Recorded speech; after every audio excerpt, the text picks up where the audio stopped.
Gaming and BS episode 314 being recorded Monday, October 12th, 2020.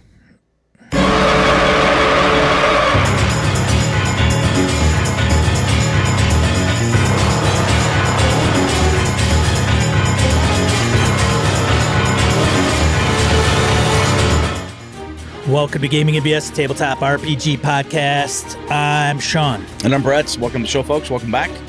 Glad everybody's here. Sean, how the hell are you, man? I'm all right, Brett. How are you, buddy? Not too bad. Not too bad. No? Hunting season's been slow. It's been rough for me. Hunting season. It's been rough. A bad shot over the back of one. What's that? I shot right over the back of one the other day. Did ya? Yeah. I'm like, oh, he's 30 yards. 30-yard pin, twang. Goes right over his back. And it walks away like, huh, the fuck was that anyway? Because it's not a gun, obviously. It doesn't go kabang. It just wanders off. I'm like, God damn it. Pull out my rangefinder. Click. 24 yards. 6-yard difference. Big deal. Yeah. Then a fucking monster comes through. Like, massive 8-point, huge. 30-pointer. Gigantic goddamn deer. 30-pointer must have been. Yeah, it stayed in the thick as shit, too, and it was, like, getting dark. Couldn't shoot him, but it was really cool to see. So it was really, he's about 45 yards out. That was pretty cool. Let's see. So we're going to tie this into role-playing by saying Brett is a ranger. Yeah, exactly. He's playing ranger. I'm a terrible ranger at this He's point. LARPing as a ranger. And no one back at camp is eating. I failed my role, and we're just stuck on trail rats. That's where we're at. Sean, did you get any gaming in? Let's go into something like that. What'd you do? I played in Hobbs' little fantasy gaming campaign. Me and two other folks. How'd it go? Hawkster and Aaron. TPK. Really? TPK. Yeah, TPK, man. Man, you guys just didn't know how to play, did you? We got our ass kicked by an owlbear. One owlbear? One owlbear. Sucker had like 40 hit points, man. He did I think I had 9. I think I had 9 hit points. You guys don't believe in ranged weapons or tactics or anything? I did, man. We lured him out of the cave. I had my bow ready. All right, so hang on. You purposely engaged a large woodland animal when you were like Z level? First level. Okay, yeah. Close enough. Yeah. Like, oh, I know what we'll do. We'll go and rage this big animal and poke it with things. Oh, no, it killed us. It was our mission. That was your mission. Okay, all right. That's a little better. They sent us out in the woods to kill Big Beak. He was called Big Beak. Big Beak. Okay. I think Big Beak. All right. Yeah, man. He downed one of the guys, and then I poked him a few times, but we were pretty terrible with trying to hit him, and so he... The dice were falling poor. I was like the last one, and I thought, well, I could maybe run away. And Low Fantasy Gaming has a party retreat option or a rescue, right? Yep, and yep. Yeah, we just said F it, man, and didn't go well. So yeah, that was then. This is now. I played. We ran Delta Green on Thursday. Oh, did you? How'd that go? Good. I'm hoping to wrap these guys up maybe in the next session. So we'll see. It depends on what they want to do. Sweet. So, well, go ahead, Brett. What were you going to say? I forgot you had that one going too. I finished up my Streets of Avalon campaign with my home group. Set it aside. They fought a Morkoth, which was it was this horrible. I don't know if anybody knows what a Morkoth is. It's from first edition AD&D. Then they've translated it through a bunch of different times into different variations, but it's this nasty underwater critter. And what I did was I tweaked it so that the Kuatoa turned them heavier into the deep ones component where they're transforming people and stuff. So there were Kuatoa that were worshiping this Morkoth as a god, and then they called it up out of the depths, and it was a big brawl on the docks of Avalon, and a lot of people got their ever-living shit kicked out of them. It was tough because it was rebounding spells, and they tried to do crazy things to it. Couldn't cut through its, toughness and whatnot. But they played smart. They figured it out. At the tail end of it, Lenny's character became a full vampire. That finally the transformation occurred, and it kind of settled into the two clerical characters. Were like, so yeah, you can be undead, but just watch your ass. You've been good. So just don't go bleeding the neighborhood dry, you prick. And then he'll let him go. So it's gonna, when we bring it back, it could get kind of sketchy. I don't know what'll happen. So, but it was a really good end to the campaign. The guys had a lot of fun with it. So that was pretty cool. Sweet. That was about it. I was supposed to, the two young ones, I was supposed to do some Middle Earth this last weekend. But then one of my older daughters, Rhiannon, came home to visit, so they wanted to hang out with their sister. I'm like, well, yeah, of course. She didn't want a game. This time she likes playing D&D and stuff, but this time they play and be goofy, so that's what they did, which was fine. But that was about it, man. Not much else.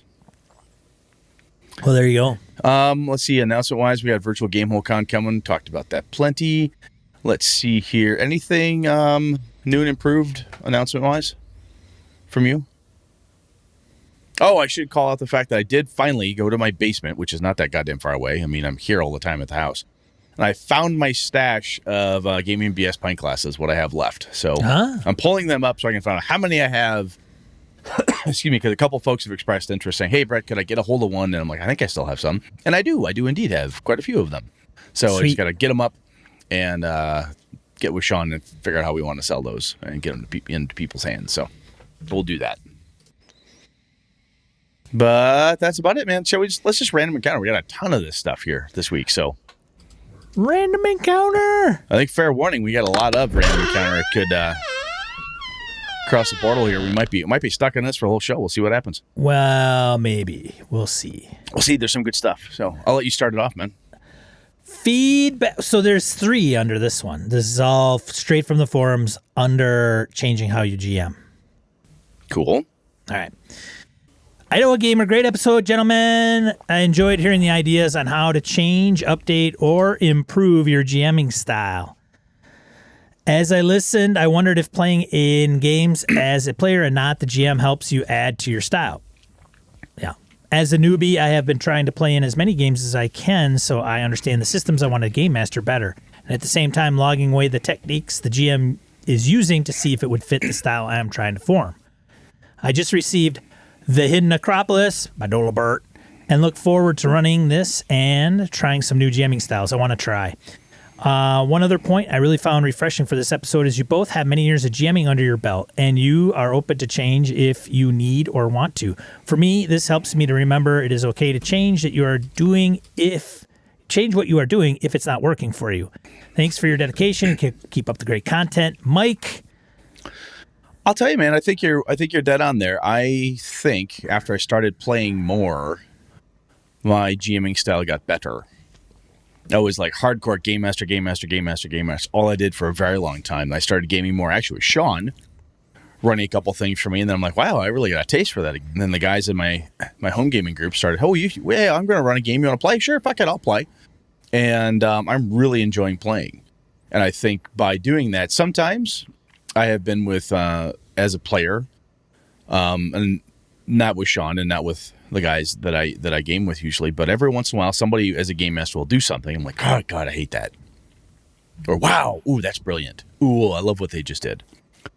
And what I do when I see something like, oh, I don't like that. God, that's boring, lame, something in my head, a negative thought. But I look at the table. Is everybody else enjoying it? Huh, they are. That's just me. Huh, that's just it. That doesn't work for Brett, but wow. The other 4 or 5 dudes at the table, we're all having a good time. All right, then, cool. I'll let it go. Don't make a big deal out of it.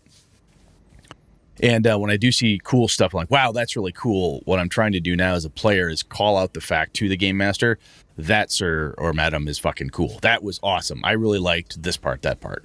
Just to help prop that person up because I don't know necessarily if they were trying something new or different. I want to tell them what they did. Really worked. Do you agree with that, Sean? The whole playing helps you? Oh yeah, for sure. I think so. It gives perspective, and I think you have empathy for the game master. Yeah. Not sympathy. No, I empathy. Yeah. Empathy. yeah. Exactly. Want to make sure somebody didn't think I used the wrong word on that one. Yes. Which I've been known to do. Yeah, I'm not sympathetic to their plight. When everything's going to shit on them, I'm like, I've been there. You share sympathy with me? No, not really. No. It's kind of fun to watch someone else squirm. But yeah, I think it's, as a player, it's a lot different. And,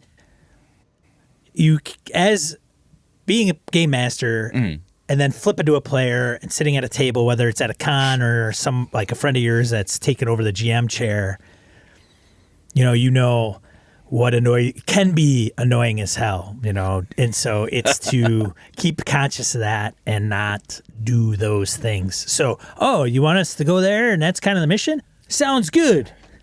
Yeah. Like, I'm all in. I'm not gonna buck this just to buck it and be a jerk. I'm gonna go with it. Yeah, obviously. Yeah. I'm gonna talk for 3 hours myself and not worry about anybody else at the table. Yeah, maybe I won't do that this I'll time. probably try to include other people as a player. There you go. There you go. That's good stuff, Mike. Thank you, man. I may even pick a weird class that, like a weird race that doesn't fit anything. I want to be half. What's that robot one from Sharn and stuff? What's that one? What is that? The Warforged? Yeah, I want to be half Warforged, half Lizard Man. Yeah. I want to be a cyborg. Can I do that? Can I do that? Sure. Master of Disguise cyborg. Sure. Yeah, so you can't tell I'm a cyborg unless I want you to. All right, thanks, Mike. Gabe wrote as well. I really appreciate those times when I'm a gamer because it gives me a chance to remember what it feels like to be on that end of the table. As Mike mentioned, learning from the strengths of the other DMs, and I try that.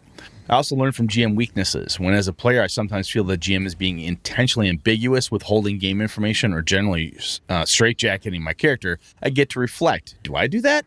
Or do anything that might similarly feel like that?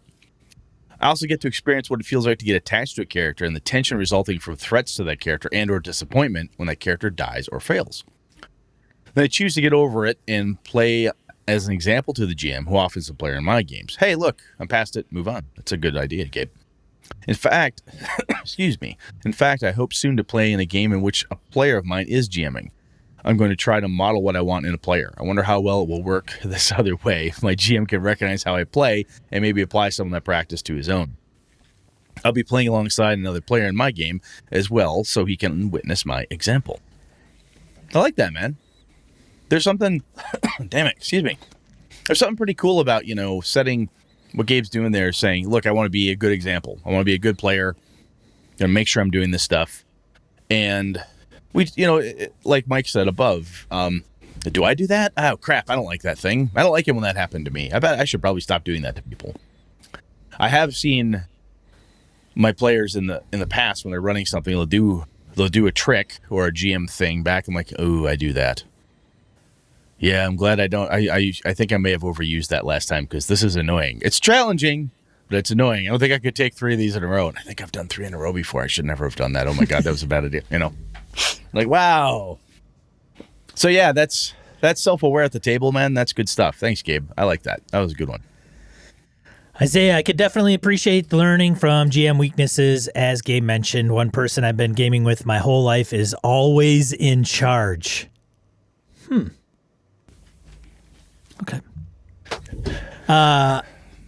Whether they are running a game or playing, so I always make sure to involve the whole table in decisions. I know people have learned from my mistakes, and the feedback they have given me has improved my approach. I think specifically about my old habit of stringing along a homebrew campaign without a proper endpoint until it would end due to scheduling conflicts or loss of interest. My brothers called my games Shaggy Dog Stories, so I learned to tighten things up and have a game that comes to a conclusion. Mission accomplished, characters retired, everyone going out in a blaze of glory, whatever. Isaiah, that was one of the pieces I had to do when I started running, stopped running and started playing more as a player to not be in charge. I have realized that sometimes as the player on the other side of the screen, I can take over the table just by speaking in a GM or authoritative voice. Sometimes you can get people to like, hey, this is what we're going to do. We're in charge, blah, blah, blah. And not everybody wants to challenge you and say, no, Brett, shut the fuck up. That's not what we're doing. Especially if they're friends of yours. Sometimes like, well, okay, I guess. And they're trying to be nice about it. Eventually someone at my table goes, Brett, you're not the goddamn game master. Shut the fuck up. I've been told that specifically. I'm like, oh yeah, I shouldn't do that. Which I take fairly well because it's not a good thing to do.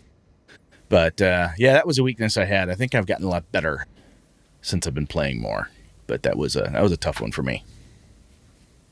John, anything else on that one? No. All right. Shall we on then? Yes. Let's see here. Jim Fitzpatrick on running for money and GMing on the fly. Woo. All right, Jim, let's see what lay of the wisdom on us. Catching up on some back episode, and he had a few ideas. The first one was about running on the fly, and of course, I made a list in my head of what I feel comfortable running on the fly and why. After a lot of thinking, I came up with 4 things you need to run a session: plot, setting, materials, system. Most of these definitions are pretty clear, but by materials, I mean whether you need maps, minis, fancy dice, etc. I also started thinking about time, and I think on the fly means an hour or less. When I'm running on the fly, I want as many of our 4 elements as possible to stay out of my way. If you give me overnight to prep, I can run a ton of different systems and genres and get all 4 elements ready to go. But if I have an hour, I'm going to start cutting corners in some of those areas. For example, I can refresh myself on the basics of the Black Hack in about an hour, but you're going to get a canned plot. If we're playing 5e in Theater of the Mind, I know the system cold, and we don't need fancy materials, so you get a better plot and setting. The needs of the game dictate how I would use the limited prep time. If I somehow find myself running a group of RPG newbies through a game with no notice, I pull out Dungeon World. I know the system, some basic plot setting, and a character bonds emerging during character creation with no fancy materials necessary. Most of the 4 elements are taken care of at that point, so I feel like I could spin up a passable Dungeon World game in like 10 minutes. A lot of that is experience, but I feel like most GMs can get to the point where they can run at least something in 10 to 15 minutes if they play long enough and are exposed to enough stuff. As for the running for money, it feels so wrong to me. The most I'd ever do is take a barter or maybe a small cash payment, but never for an ongoing arrangement. If a buddy helps me move a couple of pieces of furniture around, I might run him a game in his favorite setting as a thanks. If someone asked me to run a game for the kid's birthday and offered me a bottle of whiskey or a 12-pack of nice beer, sure. I'm lucky enough to have a good job where I don't need to count on game sales or GMing for money, but I think it would suck the fun of the hobby real quick if I attached money to it. If it ever took money to get me to the table, that's a sign that I shouldn't be playing the game with that group for more than a birthday party. A couple of good thought-provoking episodes. Thanks for the signal boost on the bus to heck. Should be putting up on itch.io soon. Jim. Cool, man. That'll be sweet. Good stuff too, Jim.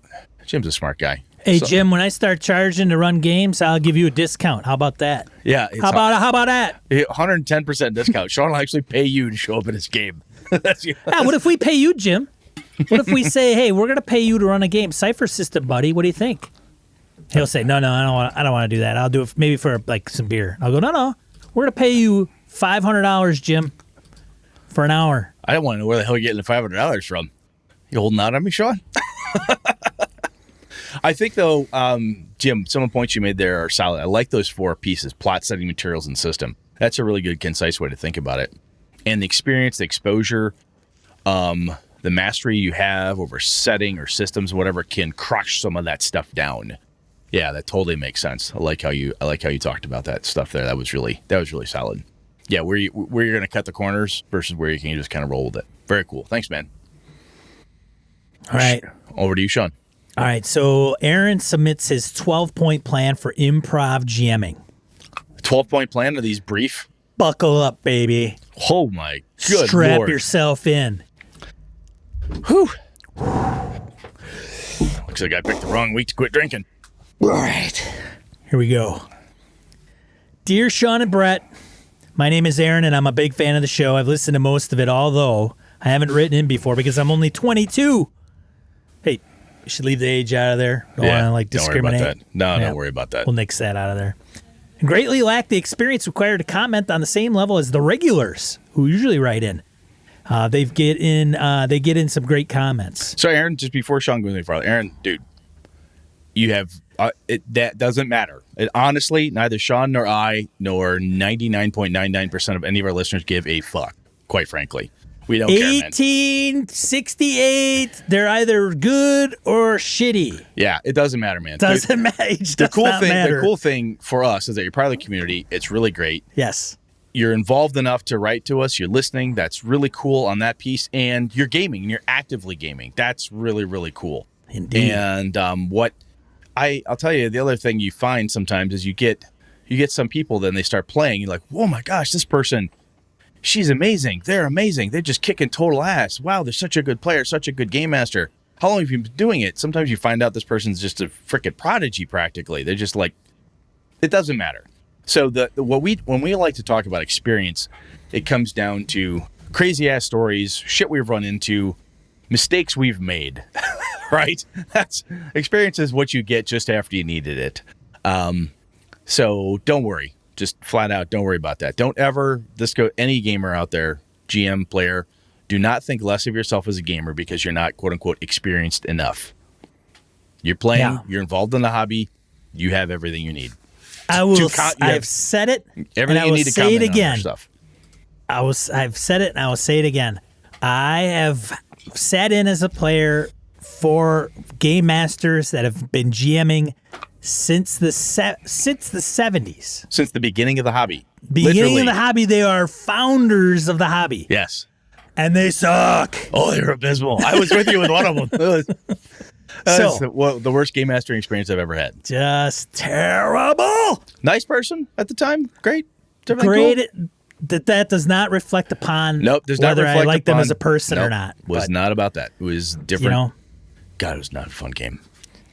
All right. Anyway, that's enough of that crap. So, Aaron, you're cool. You're cool with us, dude. Keep going, Sean. However, I think you finally picked a topic that is in my wheelhouse. Sweet. Without further ado, here is my 12-step program to become a better improv game master. The first step is admitting you have a problem. Hey! Yeah, that's good. Have a problem. All right. When I first got into RPGs, I really struggled to find a consistent group. After a few very cliquish groups turned me down to play with them regularly, I turned to the task of forming my own group. This is, of course, meant I was almost always convincing people to try the game out for the first time. Yeah, man, that's being a good rep of the hobby, trying to loop people in. Here's how it pretty much always went down. Do you play D&D? No. Well, it's actually tons of fun. Want to try it out? Sure. At which point they expected me to teach them to play and get it all going right then and there. In the middle of lunch period, or on the bus ride to a choir festival, or after most kids had gone home after a party, or after we just finished a group project for homework. You must understand that improv GMing is a style of play that is not necessarily for most people. But for me, it was a necessity in order to get my fix. It's not your style or you just don't like it, then don't worry about it. I'll tell you right there, that experience of forming your own group and doing everything right there, Aaron, you, just to harken back to what you said at the beginning, that's an experience not everybody has, quite frankly. Being able to go out and cold discuss with people, hey, do you play? Do you want to try it? Right now? Sure, let's go. That's not easy. That shit ain't easy. So he should do Amway. Fuck, man, kudos to you. I'm terrified if Aaron actually ever calls me and says, hey, I got a deal. I'm going to buy swampland in Arizona. That's what's going to happen. Anyway, carry on. Want to become independently wealthy? Got like 5 minutes? Let me show you something. Exactly.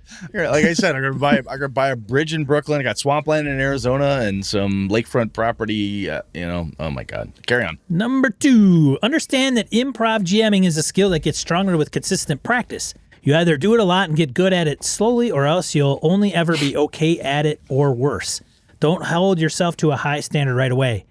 Plan to improv over time, and remember that as long as you're not regressing, you are moving in the right direction. Solid point. Number 3, Brett made a good point. Woo-hoo. What? No. It's in writing. Carry on. All right, fair. I mean, every once in a while. Read the next bit. Although it took him 20 minutes to say it. There we go. That's the usual. Yes. That improv GMing is still requires preparation. It just looks different. For me, since I lacked a consistent play group and I didn't have a lot of downtime outside of school, homework, music practice, etc., improv prep got done in the 5 to 20 minutes I had in between all the other things I did during the day. The last 9 steps describe how to prepare. Generally, a few hours a week is plenty. Nice. 4, system mastery. Improv GMing improves with system mastery. For example, I once tried to improv a game of Traveler after reading the rulebook once because it felt straightforward and I was confident in my improv skills. Turns out my ability to teach a system to other players was too weak to keep the game flow moving. After about 2 hours, when it was finally coming together, 2 players quit. End of campaign. Know the rules enough to teach them quickly. Other than that, Item and monster stats, or at least page numbers, are your bread and butter from here on out. Review them regularly. Smart. Yeah. 5, your back pocket is full of fun NPCs, locations, homebrew monsters. Have a handful of basic NPCs and locations. They mainly just need a name and physical description that you can just drop on the table. They don't need a full backstory or stats off the bat. You can make those up in 5 minutes from now. You just need to avoid spending those 5 minutes trying to come up with Ulfbert Korgson, a burly human in partial mechanic futuristic plate armor with the thick sideburns and a shiny bald head, comes out of the kitchen and warmly introduces himself to you as the innkeeper, asking how long you'll be staying. See what I did there? I just made that up. Nice. This guy. That's awesome. This guy. I like it. Unbelievable, man. I love it. I do. I seriously do. That's good. Homebrew monsters do need stats, but they don't need specific story purpose. They could just be something you thought was cool while doodling in junior high. If your players complain about your NPCs, kindly invite them to DM the next session and show you how it's done. I like that. I think I'm gonna probably do that. I'm gonna do that next weekend. That last bit is fucking gold, man. Keep going. All right, number 6. Your back pocket is full of quests. You can come up with simple quests, long, short, easy, hard, horror, hack and slash, heist, 007, whatever, to drop anywhere, anytime. They can be loose in the details. They only really need to have 4 parts. An introduction, the most flexible part, a main goal, possibly a secret or surprise, a main obstacle or slash opposition, and a reward. Optionally, if you can plan a big twist. For example, I planned a quest that's part of a campaign where the dead fiancé of a character comes back as a famed assassin seeking revenge. We never got that far, but I later played a 5e one-shot set in the Roaring 20s. Instead of sword and sorcery, it was magic and mobsters. Same player showed up with the same character, so I just filled time by bringing that NPC and quest back as the shorter side gig while they were robbing a casino in Paris. 7. Your back pocket is actually a notebook. In the 5 to 20 minutes waiting to see the dentist, come up with an NPC or a quest and jot it down in your neat and well-organized notebook. While reviewing the I section of the monster manual, you get an idea for a funny side quest to prank your players. Jot it down so you don't forget it. Reviewing this notebook occasionally is 100% necessary, but it can also be fun just flipping to random page mid-game. Your quests and NPCs are like Legos for quickly building simple campaigns or just quickly kicking off a new campaign. They all could be related, but none of them necessarily need to be. Remember, you're the GM. If you say it exists or happens, then it does. But if you don't write it down, then you will forget it, and it never will exist. Number 8, all aboard the Improv Express. New players usually need a little railroading to understand the game and what it can be. Some experienced players just like these like being railroaded. First 5 to 10 minutes of gameplay are your opportunity to gauge how much these players want to contribute to the story and how much they expect you to contribute. Generally, just keep the details in your notebook loose and or optional. This is where improv GMing becomes a skill separately from being a style. It takes a lot of practice to balance not railroading your players straight to Hogwarts, but still finding a clever way to introduce Snape and Dumbledore as mentor characters. But still finding a clever way to introduce... Oh, you mentioned that. If things don't work out, don't worry about it. The only end goal here is that players have fun and want to play again. Not that Harry and Voldemort play out the cool laser duel scene at the end of the series that you envisioned. Step 8 basically is to not let a GM power go to your head. Listen to the players and practice subtle, balanced railroading, which you will get better at over time. All right. You need a drink? That's good stuff, though. Number 9. Descriptions on demand. You have your Legos to build a one-shot or campaign straight out of your back pocket, but those Legos are all just shapes. And in the moment, you need to give the world color and make it immersive, especially when you describe how things happen or what an action looks like. This is where practice really comes in. You can literally practice giving improvised descriptions. You have 5 minutes sitting in the car wash or waiting in line at the grocery store. In your head, try to remember things from your notebook and try to find as many different ways to describe and detail it. Practice being concise. Try changing the details, changing the setting, changing the genre, and see how you describe it then. Practice adding extraneous details. Number 10. You can also practice NPCs, location, monsters, and quests on the fly. Although I do not do this a lot, it is worth mentioning. and I should probably try it more. Number 11, other kinds of improv help, as well as brain teasers like word puzzles and riddles. Keep things loose in your practice and your games. Look for inspiration everywhere. Practice finding it anywhere. Improv comedy, improv guitar solos, improv freehanding drawing. Emulate the professionals you like. Consider why you don't like other professionals. Expand your horizons. Part of becoming an improv GM is becoming more of a creator instead of just a greedy consumer. A really quick, spontaneous creator. It's a muscle that you must train with love and patience and, of course, creativity. Number 12. Practice, practice, practice. The best practice is just diving right in and GMing a one-shot. Asking for player feedback after a session is also highly, highly recommended. However, just practicing in your bedroom for a few minutes before going to bed or starting your homework is still part of the process too. Just remember to be consistent and use a timer so you don't lose track of time. This step is very important because I've experienced the frustration of not practicing and then in the moment falling on my face trying to describe the inside of a tavern just because I let myself get rusty. Just keep practicing and you will do just fine. I hope this was not too long and I hope it made sense. Thanks for the great content and I wish you both good health for the coming holidays. Sincerely, Aaron. If you want to check out Aaron on Twitter, his handle is at LL Part of the Plan. Damn, dude. That was... I should have you write our show notes. That was freaking good. That was good. One thing I want to throw in here when you talk about kinds of help, Matt Colville said this, we've said this type of thing as well. I'll try to quote Matt when he says, take the things you like and put them in your game. So if you like something... I do that and my players bitch. You've got the wrong players. But I said that. I said it. But when you... If you do it like for the improv stuff, like, I like this. We've talked about this. You're like using other sources of inspiration. What does the inn look like? Sometimes you can do the shorthand, the shortcut description. It's like the inn from the Prancing Pony in that Lord of the Rings movie. It's like this. It's like that. You can pull that stuff out. Take the shit you like and use it to help you describe things and build your skill set like that. That's really smart. Aaron, dude, that was awesome. Thank you very much. That was very well thought out and impressive. Thank you.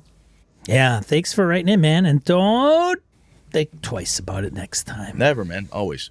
Yeah. All right. Should we get to the main topic? Well, we only got one more. Oh, that's true. Carl Davis emailed us about trust, so we got to do this one. So, Carl, guys, without the commute, I've been running behind in episodes and finally came up to your discussion on trust. I actually just published a short video on my Tabletop Tango YouTube channel, tabletoptango.com, that digs into trust. My focus is on how GMs can earn and keep a player's trust. I'll summarize some of the concepts I dig into below. First, strictly follow the agreements in Session 0, such as lines, veils, tone of the game, how rulings are handled. Second, do not take away player agency. It's not simply avoiding railroading, but avoiding informing players how the characters react and making decisions for the players. I really think I'm going to do a quick aside, Sean. What is player agency? I think in that little snippet there, Carl's got some real diamonds here, right? It's not just about railroading, but informing the players, this is how you feel, this is how your character reacts, and this is what you decide to do. Making those decisions, whether it be the character's emotional state or whatever it is you can influence, right? But controlling it, that I think is where the agency really, really matters. So good stuff there. Anyway, he continues. Third, you must be fair, consistent, and avoid favorites in how you run the game. Well, unconscious biases that may favor your best friend at the table. We, as GMs, need to recognize our own inconsistencies and strive to minimize them. I usually beat the crap out of my best friends at the table. One of the good reasons to have my friends there. Not like in person, but I like in their characters. Just torture the hell out of them. It's fun. Gotcha. The video has a few more ideas, but these are a few of the big ones. As we know, trust is hard to get and easy to lose, so I make sure I follow these concepts to keep my players engaged, having fun, and trusting I have the best game plan for everyone. Thanks again for the great show, Carl Davis, Savage Worlds GM. Carl, good stuff, man. Thank you. And yeah, that's tabletoptango.com for folks who are interested in checking that out. So very cool. I like that. All right. Thanks, Carl. Yeah. Now you ready? Now I'm ready. No, I don't want to shortchange Carl. That's just rude, dude. I know. I apologize. I thought we still had like 3 or 4 left. So. Just the one. We're good. Yeah. Let's jump. Main topic.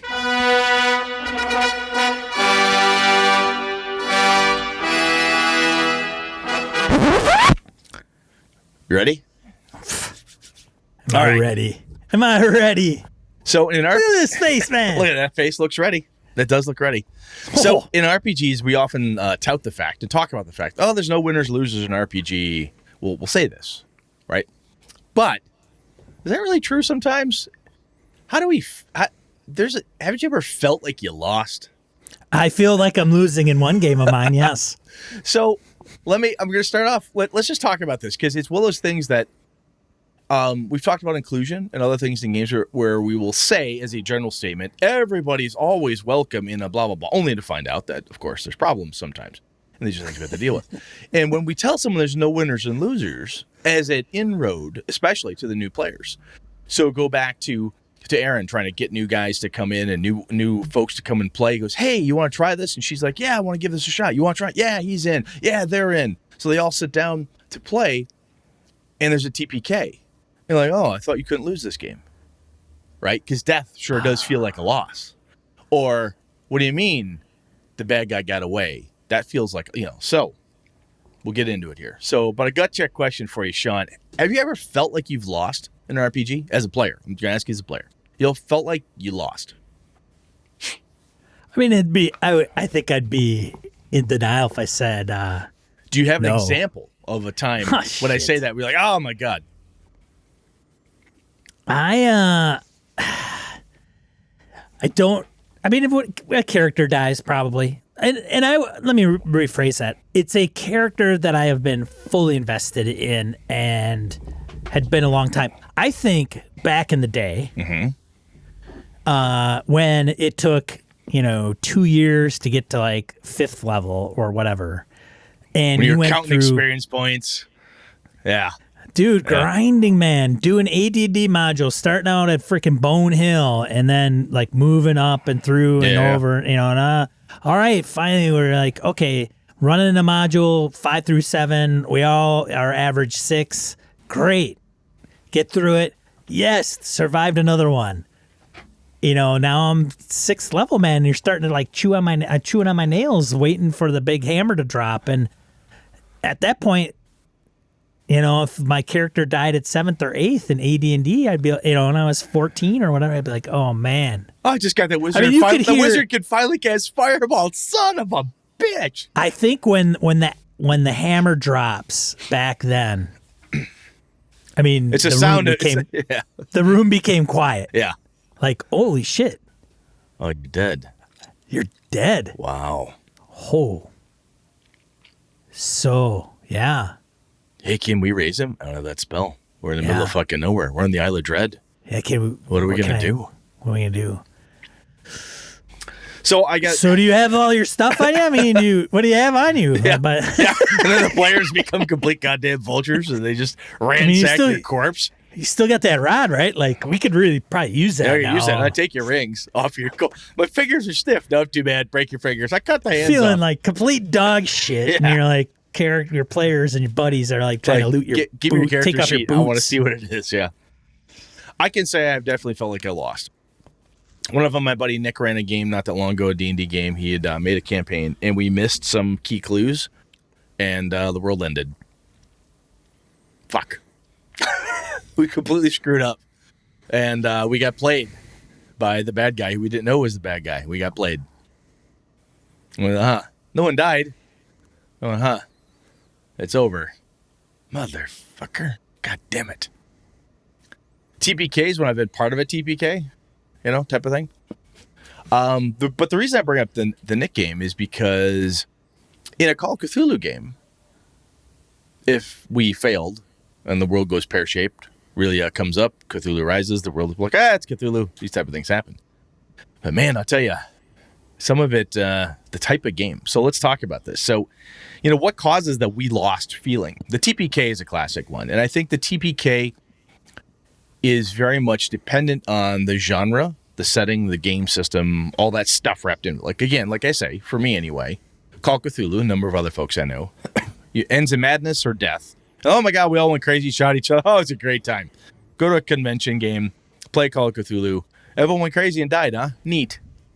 Okay, that happens. It's Call of Cthulhu. Hey, we went crazy, but we stopped the monster. Yeah, but you're all crazy and dead, right? Yes, but we did stop the monster. Good for you. But I think a TPK in D&D, Star Wars, a superhero game. Sometimes TPKs are part of it. Sometimes they're horribly unexpected, and they can really throw you. Does that? You agree with me there? Yeah, I can really. So, I know Hobbs is in the chat right now, and he's just waiting for me to bring up the TPK that occurred on Sunday. Did you feel like you lost? Damn it. I think so, because we were trying to get like the campaign underway, and all three of us bit the dust. I think maybe getting one or two, shit. But one thing that I think specifically to a TPK, maybe that one too, when you can't hit shit, like when your dice just see that you're rolling worth of crap. Bad die rolls. And it's part of the game, right? You got to roll the dice to hit. GM just can't go, hey, you know what? This time, you missed like 5 times in a row. This time you hit. It does say game. Well, what the hell? The G in RPG does stand for game, and game normally does have a winner or a loser, right? Yeah. Anyway, but bad die rolls, you're dead on. I think it is a point of absolute frustration. I've played D&D with Sean before. Hey, Sean, can you roll above a 10? Fuck you, Brett. And I can't either. If I'm the game master, I roll pretty well, but if I'm a player, my die rolls tend to blow. But regardless, I think bad die rolls can make you feel like you've lost your agency in a way, like you're losing. I can't fix this. There's nothing I can do. I mean, I could. I as a player and the other two guys that were playing could have ran away. We could have ran away. We could have done this. But when the dice are failing you, you feel like you're losing because you're like, I can't fix these dice. There's nothing I can do. I can't roll above a 12 tonight, and I need a 13 to hit. There's nothing I can do. And that feeling of hopelessness that a die roll can throw on you can definitely lead to a feeling of loss where you're losing. Yeah. Now here's one for you, and Hobbs is out there, so we'll ask we never had a chance. The unfair encounter. That happened a lot to me when we were kids, because the concept of game balance was, like you'd be going along and you could run away, you could do that. That was always available. And I've talked about this before where I'm like, hey, play smart, blah, blah, blah. However, there were times back in the day when we were kids, we go through a dungeon, go through a 10 by 10 corridor, you go down a hallway, hang a right, open the door, and there's like 5 hydras in a room. It makes no sense or rhyme or reason, but there's 5 goddamn hydras in there. And you're like, we're first level. Roll for initiative. Hydras go first. Whack, whack, whack, whack, whack. Oh, you're all dead. Wait a minute now. Yeah. Time out. But aren't you that guy, Brett? No, I am not that guy. Oh, I thought you were like screw balance. Oh, yeah. Hey, so they should probably shut the door or lock it. I want to bring that back up on a different episode. But depending on there are such things as you never had a chance. You can see those GM fiat things where like, okay, Asmodeus comes up and he kicks your character in the balls and you die. What? Did you just say Asmodeus comes up, kicks you in the balls and you die? Okay. I mean, there were times when I was a kid playing when stupid crap would happen. The game master would literally get angry at somebody, and then suddenly the monster would hit for quadruple damage. Like, what? I'm the game master, I said so. So or even the feeling, take those crazy ass examples out. But if you really think. That's what I'm going to do with Jeff. Yeah. Just kick it. You want to play Witch Hunter? Yeah, you go ahead, buddy. Asmodeus kicks you in the balls. Sure. And you die. Yeah. You're second level. I'm going to have Count Strahd. Just freaking show up and put your Witch Hunter ass in check. So how about this one? This was, I think you were alluding to at the beginning, is when the PCs are just getting interesting and then they die. You've had them for a long time. You finally built them up. Even in games that don't have levels, just points. Like if you're playing an old school GURPS game or basic role playing, you've spent just time with this character, getting to know them, understanding them. You played your dungeon role character for how many sessions now? Wow, this character is just awesome. The bonds and all the stuff has changed and flowed, and you've had this wonderful dynamic with everybody. You've got this kick-ass fate game going, and then something happens and your character's gone. Like, right. Damn. It can be hard. You can feel like you lost. And I think some of that comes down, not just death, but there are other times when your character's interesting and then sometimes the campaign ends because the end of the game is there and you're like, oh, I was just on the cusp of, I never got to cast this spell. I never got a chance to do this thing. I finally got to 10th level and the game's over. Oh, okay, I guess. You know, you could feel a loss insofar as you didn't attain something. You weren't able to, flex that muscle that you just developed, type of thing. I sometimes feel lost when the dungeon master looks at me and goes, "Loser!" Sometimes that does it too. I stopped doing that to you because of all the tears. So we don't do that anymore because Sean can't handle it. Oh, see, Brett's changing up his style. A little bit. He's trying to get better. Looking, self-reflection. Softening up a bit. Softening up. Right, exactly. I think there are certain games where it doesn't seem to bother people as bad. One-shot convention games, people have a tendency to play the characters like you stole them, really just fucking drive it, Especially in a Call of Cthulhu convention game type of thing. I see most people they go for the gusto and they really don't seem to care. People that turtle up in a convention game or a one-shot, everyone else is like, come on, you fucking play. We got 4 hours to play this game. For Christ's sake, get out, do something, I think there is, excuse me, let me throw this one at you, Sean, because you run a lot of pre-published stuff. And this has been part of the reason this topic's here. It's on my mind because of Rime of the Frostmaiden. If you run a campaign that's not a pre-published set of adventures, like my Avalon game, I just can't complete it. It was out of my head, whole cloth, did my thing, boom, boom, boom. But there was no sense of, we only got halfway through the book. Oh, it was a really good run. 3 characters died, but we never got to the end. We played, this adventure and we didn't get to the end. And some, a pre-published module, like, hey, you played. Well, if they weren't losers, they would have got to the end. Oh, there we are. All right, let's kick them. Kick them on it. That's what Asmodeus comes up, kicks you in the crotch, and then you die. But I think sometimes if it's a homebrew campaign, when there's no definitive book sitting on the table, right, where it's laid out there, and I know sometimes I remember feeling a sense of loss or hearing it from players when they're like, "Oh man, we never got to that end of the dungeon," because you could see the map, you could see it growing, and then you died. Like, oh, we were so close, right? So, what do you think? What does this make you think before we do the next bit? Well, yeah, and I think, part of me at times, if I run, it's tricky with me because obviously I'm the big pre-published guy, but if I do a call for players, say I wanted to get Rime of the Frostmaiden going and I put out an open call to players, or if I wanted to do it for my home group, how that transpires is, for example, with the Jeff group, I put out options. Hey, we can play Delta Green, do Night's Black Agents, Dracula Dossier, or we could do D&D and Curse of Strahd. And they went all Curse of Strahd. So it was more of a, hey, I'm going to run a game, and so vote. So keeping it under wraps, I could have simply said, hey, I'm going to run D&D, probably Gothic Horror, not sure yet. Are you guys in? Which goes back to our Trust episode.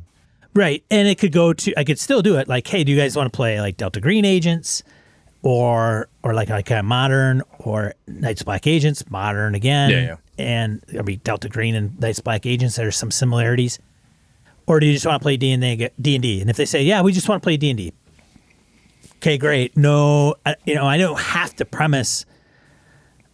set the premise that I'm going to run Curse of Strahd. So that's one thing I do. And then people are like, oh, we're going through Curse of Strahd, or I want to go through Tomb of Annihilation. And then it's just, okay, then there's some expectations. So let me throw this at you. Do you what happens if something happens in Curse of Strahd? I already killed one player character. Were they allowed to make a new one? Let me rephrase that. One player character did die. Were they allowed to make a new one? They are allowed to make a new one. And is there any point within the campaign if too many die, the story's over? Or is it just a matter of playing Diablo and they're just going to grind through until they get to the end? Doesn't matter how many times they die.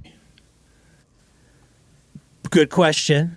Not quite sure. Okay. Didn't set it in session 0 along with like 20 other things that I should have. Yeah, fair. But even Tomb of Annihilation, man, I think I had 7 players at one, like altogether, 7 players. One dropped off pretty quick, 6 players.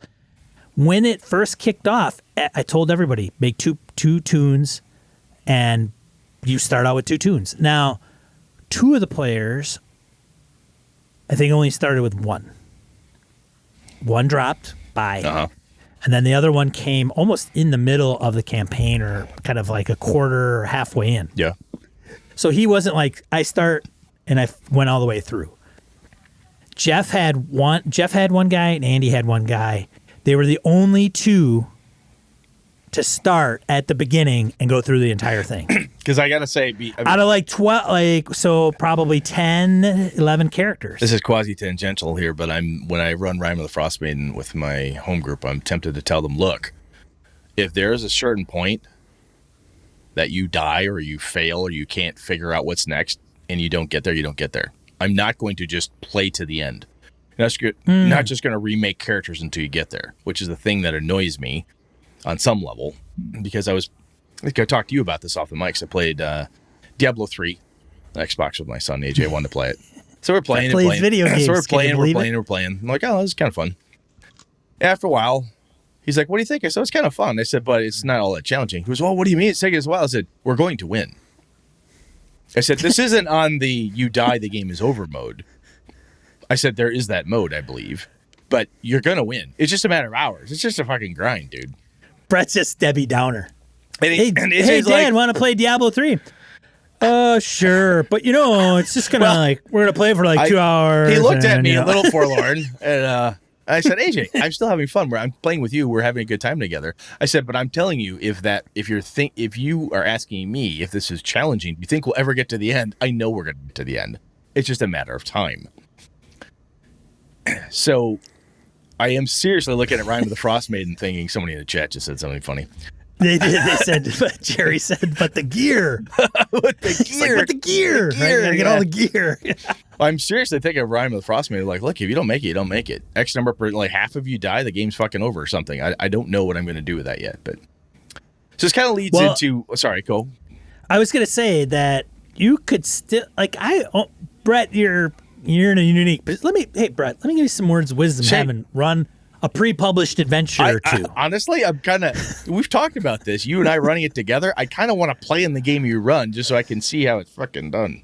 I think there's a couple ways you can do it. You can just say, hey, I'm going to run Rime of the Frost Maiden, and then, okay, blah. Or you can not tell them at all. You're in Forgotten Realms, and this is the deal, and you set the premise, okay, this is the deal. You got to set characters. Okay, that's what you're based out of this Darkness game. Yeah, and then you're going to travel north or whatever, or you're already north, and then you unravel some of the plot, and then they succeed or they don't.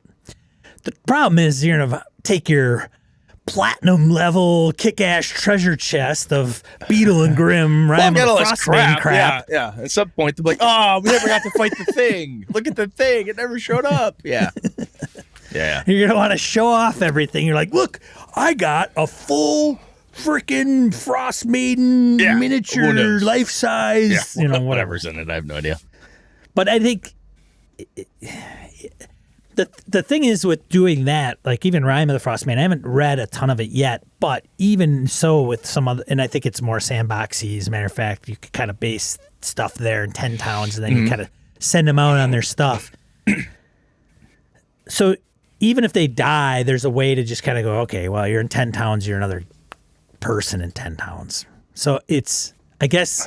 I want to avoid oh, Billy's back? No, this is Jilly. Okay, Jilly's here. Great. Oh, Jilly's dead. Now it's Davy. Okay, Davy's here. Oh, Davy's dead. Now it's Mary. Can you ever get really away from that crap though? If you're going to run a longer term campaign, and I say in the campaign, you end it. You're done. Yeah, well, that's the other option. Yeah, to end it. But then it's like, oh, and wait a year and start it over. It's goofy. I don't know. Like I said, it's in my head. I have no idea what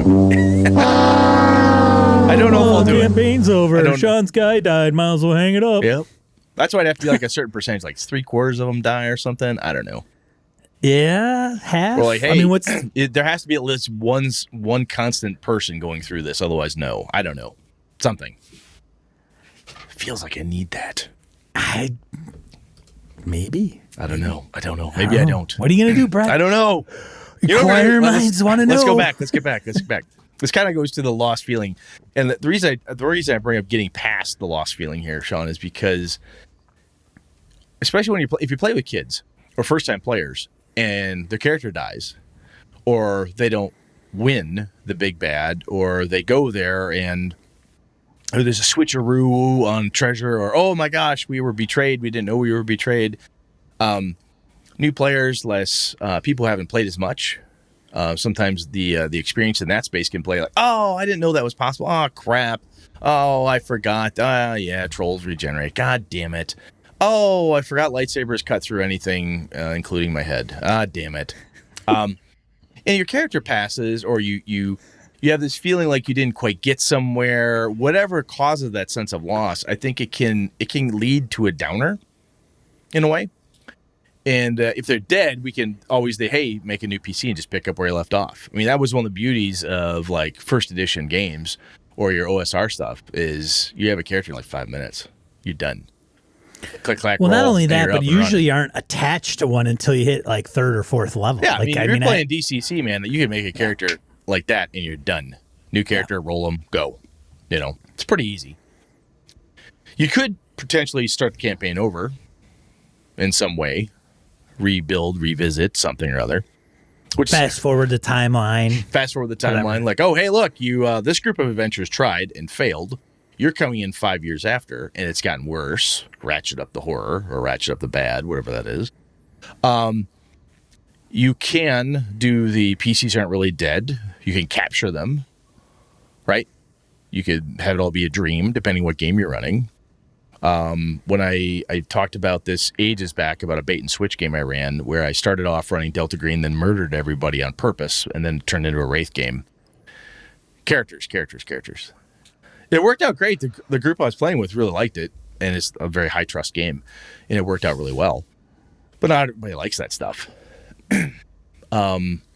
And sometimes it's like, look, it's just the way the cookie crumbles. You know, sometimes PC fails, they die, you don't get to the end of the campaign, and it's how it goes. Suck it up, buttercup, move on. But I think, especially when we're talking about new players, and Aaron brings this to my mind from his comments above, when you talk about new players who've never done this before, at some point, they're not that they need to have a PC die or fail in some way, but it's going to happen. It's inevitable in some way that's going to happen, unless there's always GM fiat and, you know, it's everything mystically always works out for the best for you. Something horrible is going to happen, i.e. the classic is your character dies. And sometimes people are really upset about that. Sometimes they take their books and they throw them in the snow. Sometimes sometimes your younger son kills your older son's character right in front of him. When the older son's you character, know somebody that threw their books out in the snow too, I've heard about it. It's happened. I told you about AJ. I've told this story a ton, right? Poor Connor's character is covered in slime, climbing up a rope, and I'll go, AJ, what do? You gonna save him? He goes, he's not bringing that up here. Makes a slashing motion with his hand. I cut the rope. Bloop, kills. Connor lost his shit. Later on, AJ died after he got to a high level.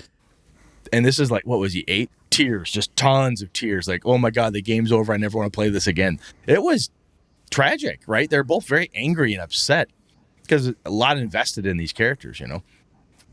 And sometimes even, like I said, it's not that, it's the type of game you play and so forth, and death is just the most obvious way to lose, quote unquote, right?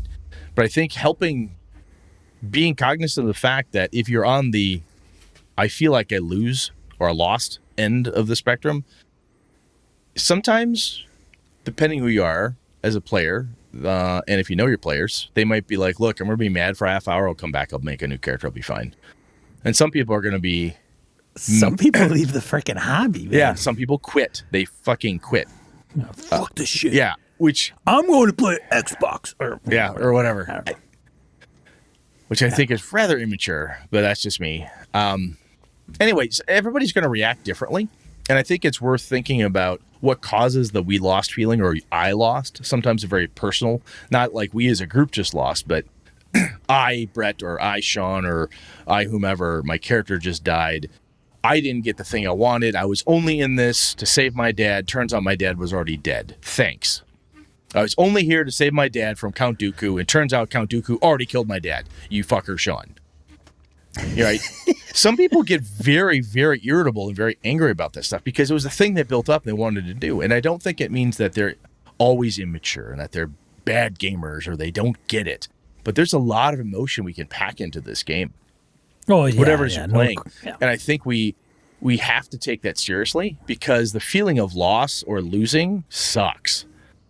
And not everybody, and we need to be honest with ourselves sometimes, we're not always the best losers. Sometimes we're not always the best winners. And sometimes we don't even know how to console each other when one of us feels like they just lost everything. And somebody goes, dude, just make another character. What's the big fucking deal? That could be the worst thing you could say to that person. You could get a straight right hook.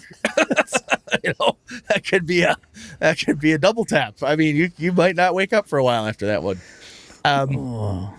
So Sean, if somebody has that feeling that you've lost that RPG and feeling, what do you do? Do you help them at all, or do you just throw an ice pack at them and say, "Hey, bet that burns," and just walk away? I find a game in my library where the game doesn't facilitate characters dying, and I throw it at the player and go, "Here, play this." As you say, you pansy at the end of it too, just to really push on them, really to be mean. No, I don't do that. I don't do that. That would be horrible. You could do that though. I mean, there are other games that are like, "Hey, man, totally you don't are. have to play like, hey, hey." But there's Start out with 10 candles. Play 10 candles. There are other. Hey, we're gonna play 10 candles. What's this game about? I don't know. You light 10 candles, and by the end, all the candles are gonna go out, and everybody's gonna be dead. That's the game. But it's the story that takes place. So I think in that I think the other journey. piece. I love that you brought this up because it opens up an idea here that if the loss you're feeling, like I lost this game, oh my God, we lost, this isn't working. It could well be the game doesn't do something that you want it to do. There might be certain types of loss or like, hey, I failed and that's okay. I don't mind it when that happens in Call of Cthulhu. I hate it in D&D. Right. I don't play D&D. I like playing Dungeon World instead because I like the other type of narrative control. I like this Fate thing better. I like, this other PBTA game. I'm making up shit. I like this system, that system, whatever it is. There's lots of good reasons that people steer away from certain types of, save or die mechanics. They steer away from easy death. I want a, big 4-color superhero game where death doesn't really happen. Those games can be tons of fun. There's different loss involved there because those types of stories are around lost love, perhaps, or loss of family members. Other people die around you and you've got to deal with the grief, or you have to deal with personal turmoil, Monster Hearts type of stuff. There's I've not played, but from talking to Kevin and other folks who've played a lot, there's different loss and pushes and pulls and things that happen. And people are totally cool with that and they love that. They just don't like their characters dying. I know other people that are like, fucking murder my character all day. I don't want to deal with grief. I would much rather just remake a character and play a, dare I say, classic fantasy adventure game because I don't want to deal with the other stuff. That's not fun for me. I don't enjoy that sense. I don't enjoy the ennui that comes from this game. I don't enjoy the, nihilistic view of Lovecraft. It's just not my gig. And I think that's part of, we've been kind of on a theme here lately about introspection, I guess. And I love the fact you brought that up, Sean, because I think that's important. There's other stuff out there, and it may well be that this game, for whatever sense of loss or losing you have, isn't, if it hits you hard enough, you don't have to leave the hobby. You just may have to find another game. Well, and it could be, I know we talk about some of this stuff and it all comes down to like session 0 and elaborating, but it could just come down to, okay, here's the deal. We're going to play 5e. How often have you go to a Dungeons and Dragons 5e game and said, are you guys open to having your player characters die? I normally play with people I know.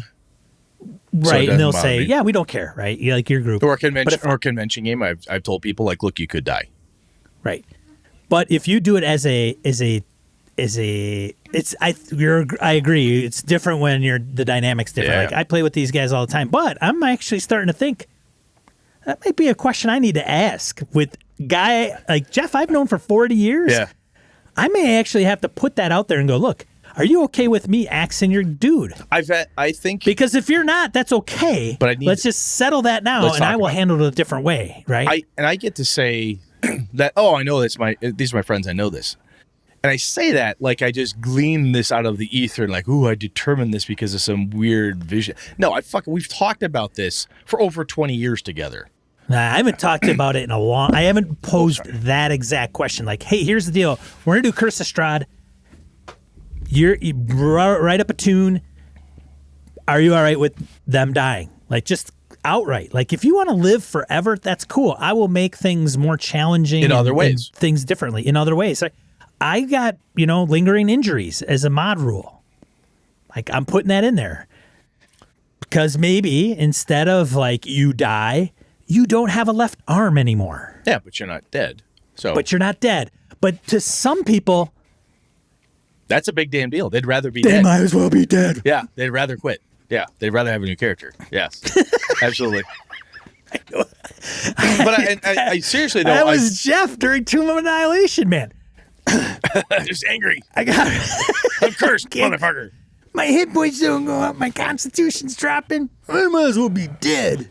Well, then mosey off into the sunset, man. I don't even got time for this shit. One of the reasons that I tried to talk about this in the Trust episode when we chatted about it, but I've had this conversation with Lenny, Nick, blah, blah, blah, blah, blah. We talk about this crap all the time. I don't like this game. What don't you like? We ask this question.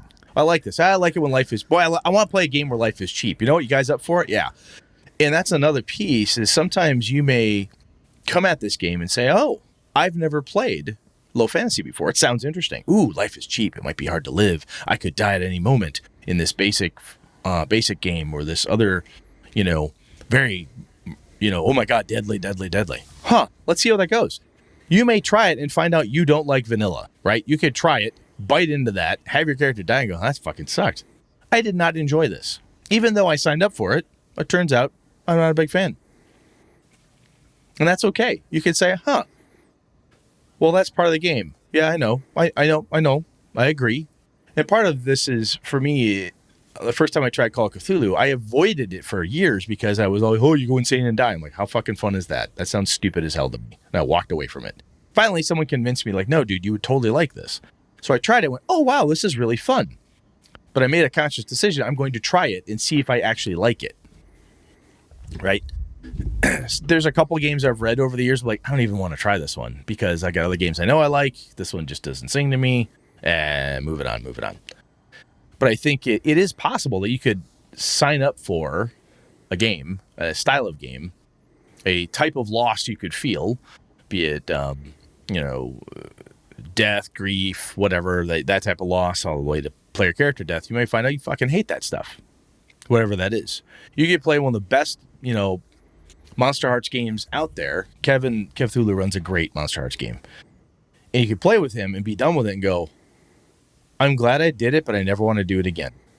Well, didn't you have fun? Kinda. It was just really rough. I that emotional. It just was really hard. I don't like that. And Kevin's not going to be like, oh, you suck as a player and walk away. I mean, that's not... He's one of those guys, okay, hey, I hope you're all right, blah, blah, blah, blah, blah, and then move on. It's kind of... so anyway, to wrap this up, I think there's lots of different ways that you can lose or feel like you've lost in an RPG. And sometimes it's finding out the type of loss that you're willing to tolerate, that you actually find enjoyable in some way. Sometimes it's certain types of loss with certain types of genre mixed with a certain type of this and just the right amount of scotch is great. And there's some things people might be like, look, I can't fucking stand it. I don't want to ever lose my character. Torture him, kill his wife, murder his mom, kill his Aunt May, but Spider-Man can't die. All right. Give him his girlfriend, take her away, give him another girlfriend, take that one away, but Spider-Man can't die. All right. Spider-Man won't die. So, anyway, Sean, anything you want to add at the tail end here? I totally rambled a lot there. I apologize. No, you good with that? I think I'm good with it. All right. We're running a little long, but not too bad. Let's do the top die roll here. Die roll. All right, die roll 2d4 miscellaneous points game and geekery. This week, Tabletop Tango. Mentioned that. So that'll be in the show notes. The next one, Bundle of Holding, featuring the Dracula dossier. So if you haven't bought it and you're interested in Night's Black Agents or Gumshoe or kicking vampires' asses all over the place in the modern era, It doesn't even have to be modern. There's different timelines that this campaign can take place. You can get it for a really good price right now on Bundle of Holding. So 10% of the proceeds goes to the Cochrane Reports, which does like COVID reporting. Cool. So check that out. It's just a great campaign, well written, high dollar value publishing. Yeah, I've never quality. On a personal note, it's not overly interesting to me. It's like, oh, I have to run that. I'm interested in. I may actually buy it just because I want to read it. It's one of those things that I've heard people who've read it like, oh my god, this is wonderful. You ever going to run it? No, I got so many ideas from it. Oh my god, that type of source even could be really cool. Yeah, so for those that, because we can't assume that everybody knows what the Dracula dossier is. Oh, it's Knights Black Agents Dracula dossier. It's a campaign. Yes, with Dracula, actual Dracula, Bram Stoker, the book.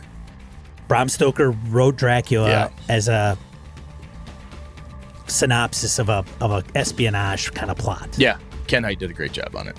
Right. With the crew, Pelgrane. So. And you literally, I think in there, I have it in the bookshelf. You get a copy of Dracula, and it's marked That's up all as annotated. if somebody's writing notes, and all annotated and crossed out and footnotes and all kinds of stuff in there. Yeah, it's supposed to, just like you said, high dollar value. Very cool. Yeah, it's pretty cool.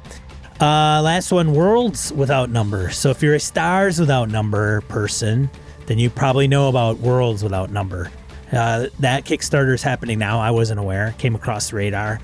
That has 22 days to go as of this recording, not when this drops or when you listen to it. So 22 days from October 12th. From a different perspective, I know a little bit about Stars, but this one, per the Kickstarter page, it's built from the ground up to provide gritty, hard-edged adventure in the fathomless future of the later Earth, a fantastic realm of timeless sorcery, savage foes, and barbaric splendor.